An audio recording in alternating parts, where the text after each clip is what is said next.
Coming up on today's edition of Locked On Eagles, I have some questions about the Eagles trading up and trading down in the first round of the 2023 NFL Draft. Plus, the Eagles made a signing on this Thursday afternoon. All that and more on this Thursday edition of Locked On Eagles. You are Locked On Eagles, your daily Philadelphia Eagles podcast. Part of the Locked On Podcast Network, your team every day.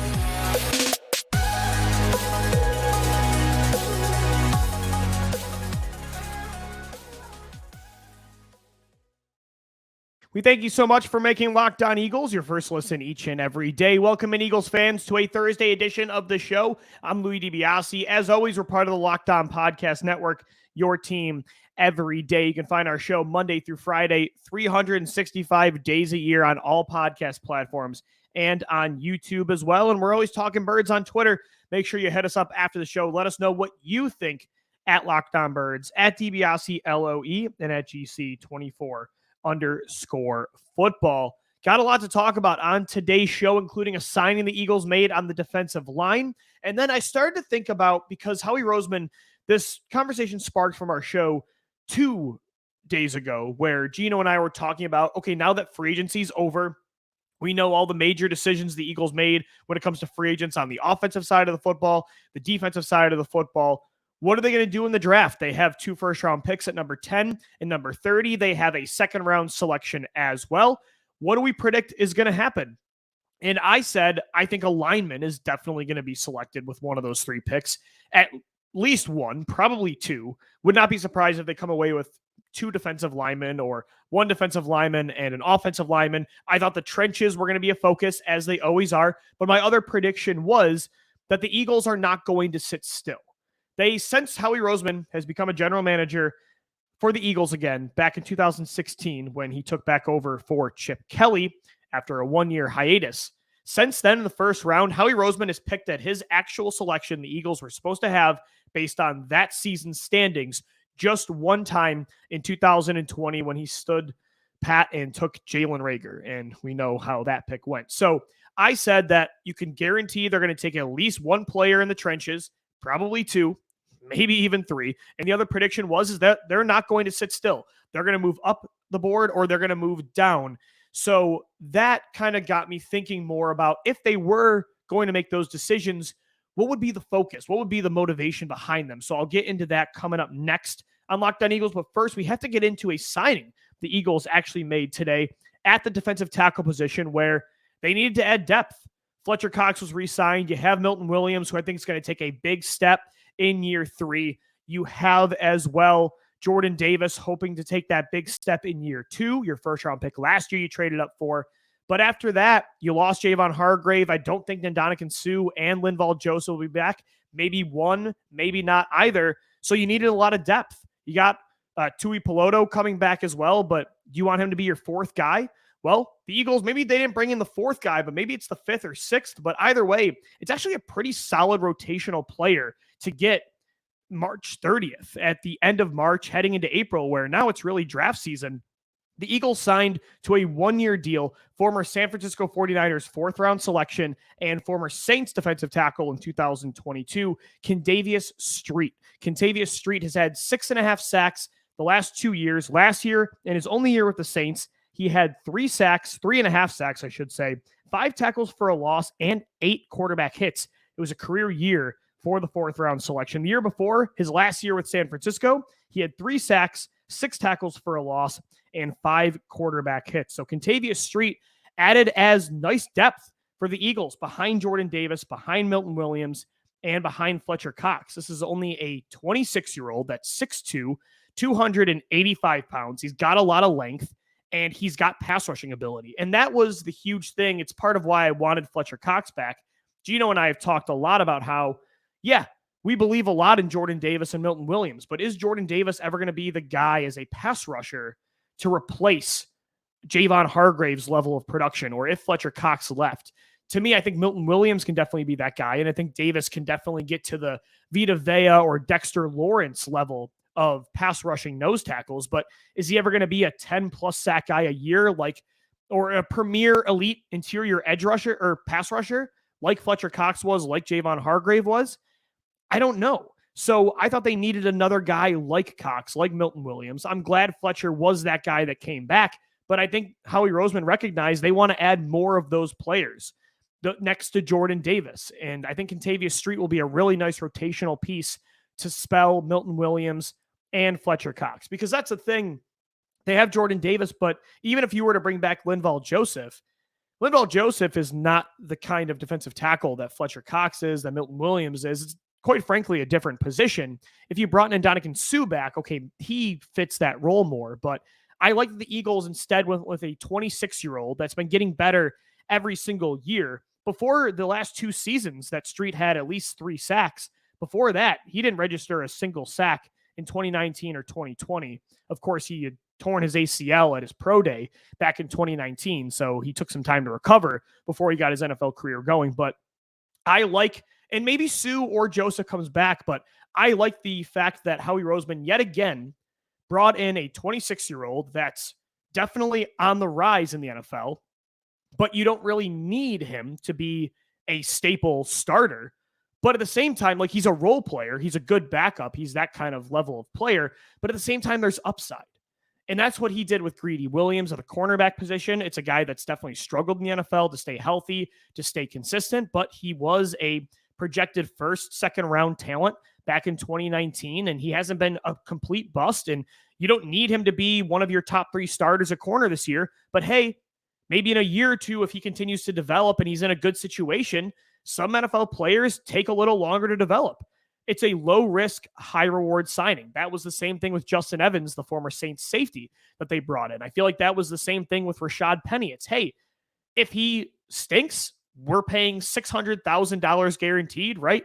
And if he's amazing, or if he's healthy, he's amazing. This is a guy that's led the league in rushing before through a 10-game span when he was healthy. This is statistically one of the most efficient running backs in football when he touches the field. It's a high reward, low risk move. And I feel like that's the same thing here with Kentavius Street. He might end up just being your 5th rotational defensive tackle, but for a guy that had 3.5 sacks last year and 8 quarterback hits and 3 sacks the year before at a defensive tackle position where they just don't get as many sacks as edge rushers, to have that as your 4th or 5th or even 6th guy, maybe you draft Kalijah Kancey still, maybe you bring back Suh and or Joseph. I like this move. It doesn't stop you from doing anything at the position. It doesn't really put you in a position where you need this guy to come through, but at the same time, he's a really good role player that has upside. So I'm a big fan of this signing of Kentavius Street at defensive tackle. You round it out maybe by getting Kalijah Kancey, and then suddenly your defensive tackle position is back to being a nice 5 to 6-man rotation with what I call Fletcher Cox and the kids. It's Fletcher Cox and Jordan Davis and Milton Williams and Kentavius Street, and it'd probably be a rookie, and then Marlon Tuipulotu coming back from injury. Tuipulotu, remember, he was having a pretty good first half of the season before he got hurt. His pass rushing ability had grown tremendously from his rookie year to year 2. So I really like this signing, and Howie Roseman continues to build depth in the defensive line. He wants to be 4, 5, 6 deep at both positions on the defensive line. Coming up next, right here on the Locked On Eagles podcast, I have some thoughts about the Eagles potentially trading up and trading down in the first round. They have 2 picks right now, 10th overall and 30th. If they were to move up and down the board like Howie always does, what's the motivation behind it? That's coming up next right here on the Locked On Eagles podcast. And guys, today's show is sponsored by FanDuel. The tournament is heating up, and there's no better place to get in on the action than FanDuel, America's #1 sportsbook. That's because right now, FanDuel gives new customers a no-sweat first bet up to $1,000. That's up to $1,000 back in bonus bets if your first bet does not win. Just go to FanDuel.com/lockedon and sign up today to claim your no-sweat first bet. Then you can wager on everything from the money line to point spreads to which team will be cutting down the net. And if you want to bet on the NBA playoffs coming up, I'm so ready for the NBA playoffs. I need LeBron James and the Lakers to get in there. I'm big on the LA teams right now, the Clippers and the Lakers, LeBron and Westbrook. Those are my guys, and I love me some Kawhi Leonard as well. You can bet on the NBA playoffs. The NHL playoffs are coming up. The Masters in golf is coming up. There's so many amazing sports. Of course, the tournament is going on right now in college basketball. You can wager on everything at FanDuel. It's a safe app that's secure and super easy to use. So don't miss your shot at a no-sweat first bet up to $1,000 when you join FanDuel today. Just go to FanDuel.com/lockedon to sign up. Make every moment more with FanDuel, the official sportsbook of the Locked On Podcast Network. All right, Eagles fans, we're continuing on this Wednesday edition of Locked On Eagles. Thanks for making us a part of your day and your first listen every single day. I have some thoughts now about the Eagles potentially trading up or down in the first round. They've done this every year since Howie Roseman was GM again in 2016. 2016, what do? They trade up twice to go from 15 to 8, from 8 to 2 to go get Carson Wentz. 2017, they traded that first round pick for Wentz, and then they end up getting a first round pick back for Sam Bradford right before the season started. So they had Minnesota's pick. That was not their selection. Then you look at 2018, they traded down from 32 with Baltimore, who selected Lamar Jackson. The Eagles collect an extra second round pick. 2019, what do the Eagles do? They trade up for Andre Dillard. 2020 was the only year that they stood pat and made their selection at their original pick to take Jalen Reagor. 2021, they trade down with Miami. They trade up for Devontae Smith. This past year, they trade down with the New Orleans Saints. They trade up for Jordan Davis, and they trade their other first-round pick for A.J. Brown. So Howie Roseman does it all. He is, as I said the other day on the show, predictably unpredictable. He likes to move up the board. He likes to move down. He likes to trade picks for players. He likes to trade players for picks. He likes to trade current picks for future picks. You really have no idea what he's going to do. And what I love about that is because how he does everything, because he's trying to have everything. And I love that. He's not settling. He's trying to be aggressive now and get top-tier talent. Maybe it's a veteran like A.J. Brown. Maybe it's a better prospect like Jordan Davis at a premier position. But he's not trying to sacrifice the long-term quantity of draft classes. It's why he traded down with the Dolphins to collect an extra first-round pick. It's why he traded down with the Saints to collect an extra first-round pick. He has basically taken that Carson Wentz trade and said, I'm going to maximize this rare luxury we have taken from a really bad situation and turn it into 3-4+ years of draft stability, of draft, I don't know what it would be called, just an abundance of draft ammunition to have your cake for the short term and eat it too for the long term. So with that being said, what's he going to do in 2023? We were going through our predictions 2 shows ago on Tuesday. And if they were to trade down, regardless of what you think is going to happen, let's say if they were to trade up or trade down, what would be the motivation? So for me, if the Eagles were going to trade up, let's start there and we'll go with trade down in segment 3. If the Eagles were going to trade up from, let's say, the 10th overall selection for one player, who would it be? I don't think it would be a veteran like it was for A.J. Brown last year. I know there's been these rumors about Tennessee Titans star defensive tackle Jeffrey Simmons being on the open market. Outside of this random, non-credible rumor account, I don't know where people are getting that from outside of the Titans just being a rebuilding team. But if you're rebuilding, why are you trading an elite interior pass rusher that's in his prime, that's healthy? That doesn't make any sense to me for a rebuild. So I don't think it would be a veteran. If they were to trade up for a prospect at 10, who would it be? I know probably many people, the first guy that would come to mind is Jalen Carter from Georgia, who some people think, despite all the off-the-field questions right now, is still maybe the best overall player in this draft, regardless of position. I'm thinking Tyree Wilson from Texas Tech, the edge rusher that's going to go top, I'd say probably 5, but if all 4 quarterbacks go, more like top 7. Tyree Wilson is a traits guy, length, explosive bend off the edge. He's big. He's powerful. I know the Eagles had some top-tier scouts and front office members at one of the Texas Tech games this year to scout Tyree Wilson. They love this position. Yeah, they have Hassan Reddick and Josh Sweat, but Brandon Graham's probably got 1 or 2 years left, and they like to be 3-4 deep on the edge. If they were going to move up, and I think this is the least likely scenario, but if they were going to trade up from 10, I think it would be for Tyree Wilson. Again, though, I don't think a trade up is likely because I think the quarterback race up top there is going to be very competitive. So I think the market is going to be very competitive, which is going to drive the price up. And you're not going to want to pay a trade up for a quarterback level of price for an edge rusher that's not even going to be a starter. Also, I don't know if one of these guys like Wilson or Jalen Carter would, like, what's the cost going to be? Is it going to be worth it? I'm not sure. So I don't know if it would be worth it for one of those players. I think maybe for Jalen Carter, if you know you're going to get what you're going to get that you saw from Georgia, but it's just a strange situation right now with Carter. So I don't think that's super likely. And again, I don't think one of those guys would be available. And then you look at if the Eagles were going to trade up from 30, which I think is a little more likely, who would it be for? To me, there's a couple names that come to mind. I think number one, Kalijah Kancey. We've mentioned this name a lot. He just makes sense. The Pittsburgh defensive tackle that's a little undersized for sure, but he is extremely athletic. He is that Milton Williams, Fletcher Cox, Javon Hargrave type of three tech.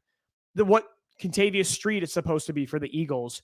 They just signed a player because they want pass rushing depth at defensive tackle. And so I think that's definitely a big part of it.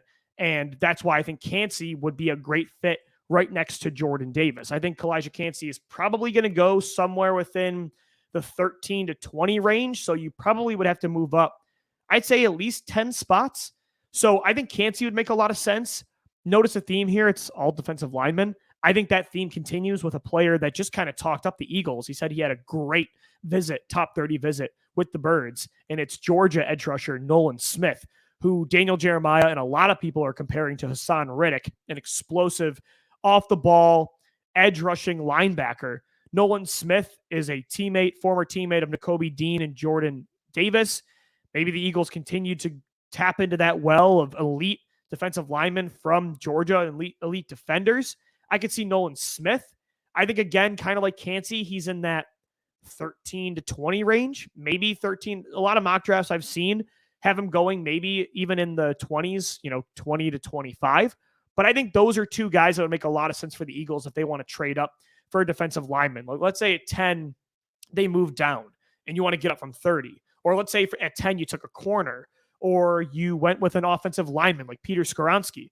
I think at that point, the Eagles are going to want to come away with at least one defensive lineman in this first round. I could see Kancey and Smith being two players that they would trade up for. Some other guys I think could be possible. Penn State corner Joey Porter Jr., if he were to fall. I think right now he's the consensus third corner overall behind Devin Witherspoon of Illinois and Christian Gonzalez of Oregon. Porter, I think, again, will not fall to 30. His traits are off the charts. I mean, his length is ridiculous combined with his athleticism. He's a little more raw, I'd say, than Witherspoon and Gonzalez as a polished cover corner in man coverage, zone concepts as well. But I think if Porter were to fall past 15 and you went with a lineman with that 10th overall pick, I could see Joey Porter Jr., and I think Eagles fans would love that since he went to Penn State. I could also see Maryland cornerback Deonte Banks. I feel like he's like the last of that top corner tier that's worth a first-round selection.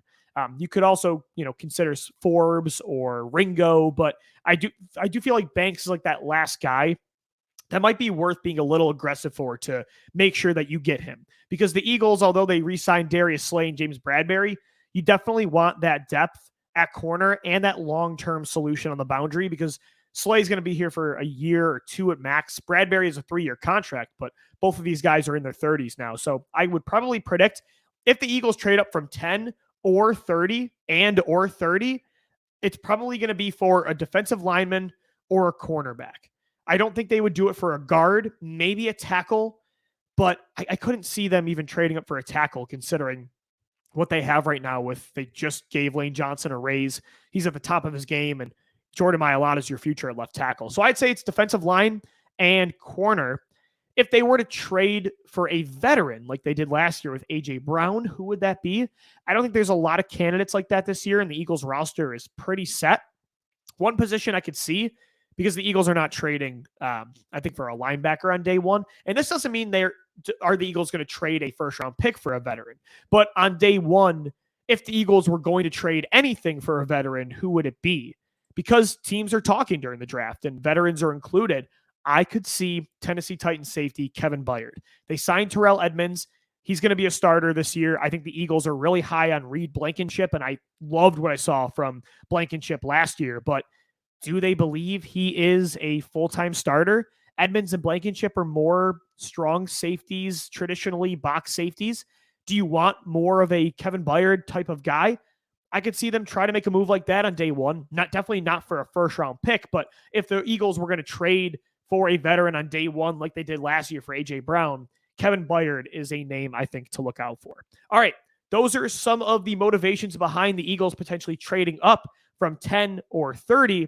What about trading down? What would be the motivation for that? That's coming up next right here on Locked On Eagles. All right, Eagles fans, we're continuing on this Wednesday edition of the show. We're talking trades for the NFL draft, which is now a month away from today. I got it wrong yesterday. I said it was already less than a month away.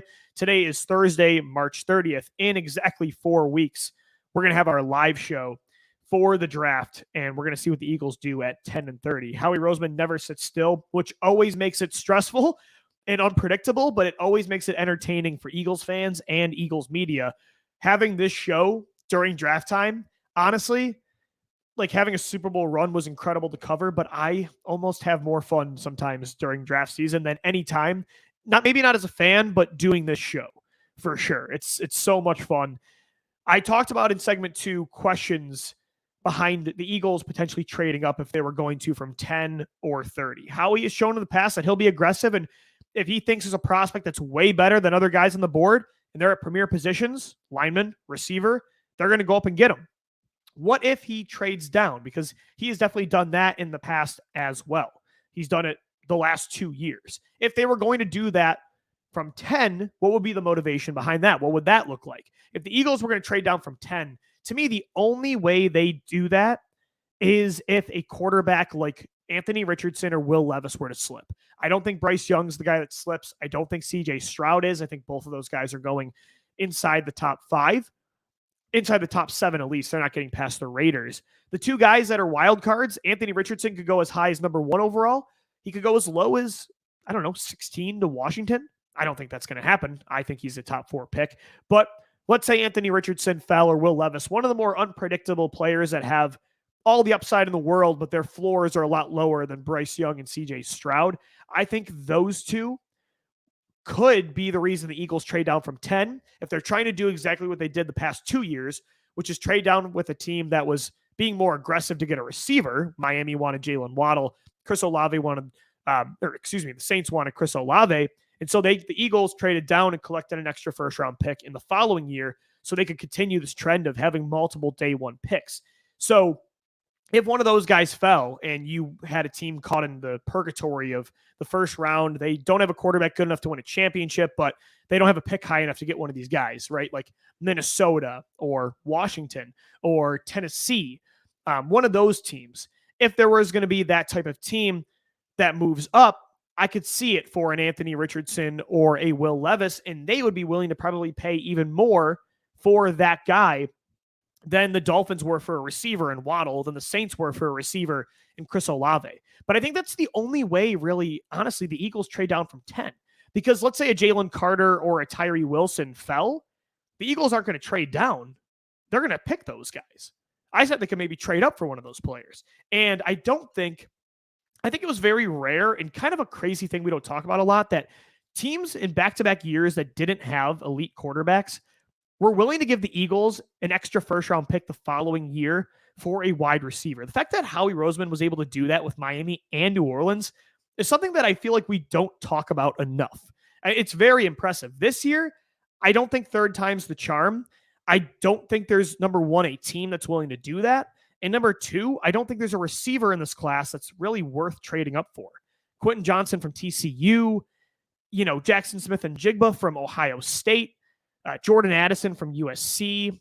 Who else? Zay Flowers from Iowa State. These guys are really good. I like them a lot. I think they are really good separators. And they give me a lot of similar vibes to Stephon Diggs and DJ Moore and Devontae Smith, those type of guys, like a Garrett Wilson last year.